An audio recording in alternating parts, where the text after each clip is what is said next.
વાપી મહાનગરપાલિકા દ્વારા ભૂતકાળમાં પાસ થયેલી ટીપી સ્કીમ નંબર 1ની માપણી કરવા માટે આવેલા ડીએલઆરની ટીમની કામગીરી સામે વિરોધ કરતા આખરે ડીએલઆરની ટીમ માપણી કામગીરી પડતી મૂકી વિલા મોડે પરત ફરી હતી। વાપીમાં નામદા ખાતે આવેલા લખમદેવ તળાવ આગળ આજે મહાનગરપાલિકા દ્વારા પાસ થયેલી ટીપી સ્કીમ નંબર 1ની રીસર્વે માટે આવેલ ડીએલઆરની ટીમની કામગીરી સામે આજે સ્થાનિકોએ ભારે વિરોધ નોંધાવી। જ્યાં સુધી મનપામાંથી તેમને કોઈ યોગ્ય નિરાકરણ ન મળે ત્યાં સુધી કોઈ કામગીરી ન કરવા અરજ કરી હતી। તેમજ અત્યાર સુધી ટીપી સ્કીમ નંબર 1માં જેમની પણ જમીન ઘરો જાય છે તે તમામ લોકોએ ભૂતકાળમાં પાલિકામાં આપેલી અરજીઓ તેમજ કલેક્ટરને આપેલી વાંધા અરજીની નકલ ડીએલઆર વિભાગને આપી કામગીરી ન કરવા દેવાઈ હતી અને ડીએલઆરની ટીમ સર્વે કામગીરી કરવા વિના જ પરત ફરી હતી। નોંધનીય છે કે ભૂતકાળમાં જ્યારે વાપી નગરપાલિકા હતી ત્યારે ટીપી સ્કીમ 1 પાસ કરવામાં આવી હતી, જેમાં રિંગ રોડ સહિત અન્ય કામગીરી માટે જમીન એક્વાયર કરવા માટેની તજવીજ હાથ ધરવામાં આવી હતી, જેમાં વાપી નાયકવાડમાં આવેલા અનેક ઘરો તેમજ ખેતીલાયક જમીનો પર ટીપી સ્કીમ 1માં પાલિકા હસ્તક થઈ જતી હોય સ્થાનિક લોકો ઘર વિહોણા અને ખેતી વિહોણા બની જવાની દહેશત છે અને તે સમયે તારીખ 30/3/2024 ના રોજ ચીફ ઓફિસર વાપીને લેખિતમાં વાંધો ઉઠાવવામાં આવ્યો હતો, છતાં ટીપી સ્કીમ નંબર 1 મંજૂર કરી દેવાઈ। સાથે સાથે 30/3/2024 ના રોજ જિલ્લા કલેક્ટરને પણ વાંધો રજૂ કરવામાં આવ્યો હતો। સાથે ફરીથી તારીખ 25/8/2025 ના રોજ જિલ્લા કલેક્ટરે નાયકવાડ વિસ્તારમાં રહેતા આદિવાસી સમાજના લોકોએ વાંધો ઉઠાવી રજૂઆત કરી હતી, જેમાં ઉલ્લેખ કરવામાં આવ્યો છે કે કેટલાક બિલ્ડરોના ફાયદા માટે મળતિયાઓ દ્વારા ટીપી સ્કીમ 1 મંજૂર કરવામાં આવી છે। રણજીતભાઈ જયંતિભાઈ સગર, આદિવાસી સમાજ મંત્રી વાપી।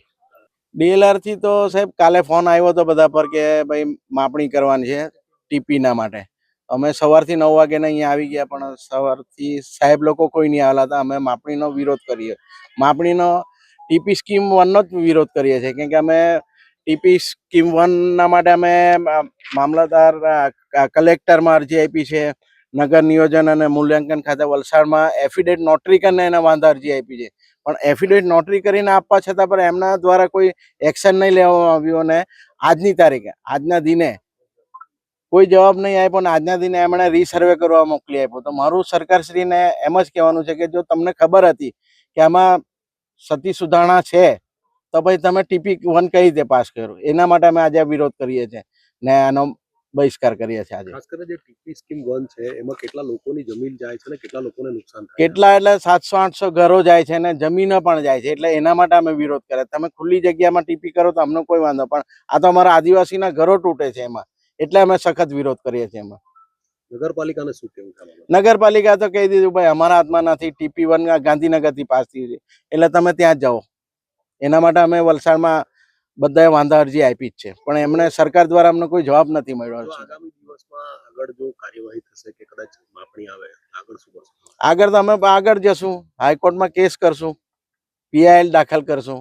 સરકારશ્રીના બધા નિયમો તો છે જ ને કે પીઆઈએલ થી આપણને ને બીજું કે અમારા આદિવાસીઓમાં એક આ કલમ છે, એના દ્વારા કલેક્ટરશ્રીને સત્તા છે કે આ ટીપી સ્કીમ નાબૂદ કરે, એ અમે અરજીમાં પણ લખ્યું છે, પણ એના પર કોઈ એક્શન નથી લેવાતું।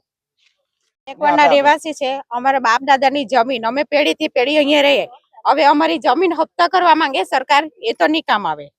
અમારા છોકરા છે એ કાં ભણવાના, કેવી રીતે ભણવાના, એ લોકોનું કઈ તો હોય ને ભવિષ્યમાં, એટલે અમે આ જગા નહીં છોડવાના।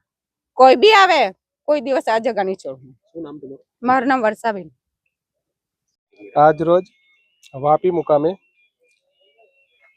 ટાઉન પ્લાનિંગ સ્કીમ નંબર 1 ને રીસર્વે પ્રમોલગેશનમાં રેકર્ડ છતે સુધારણા માટે અમારી કચેરીની ટીમ સ્થળે માપણી માટે આવેલ, પરંતુ ગ્રામજનોએ ટીપી સ્કીમ નંબર 1ની સામે વાંધો હોય 30/3/2024 ના રોજ ચીફ ઓફિસર શ્રી નગરપાલિકા વાપીમાં અરજી આપેલી હતી।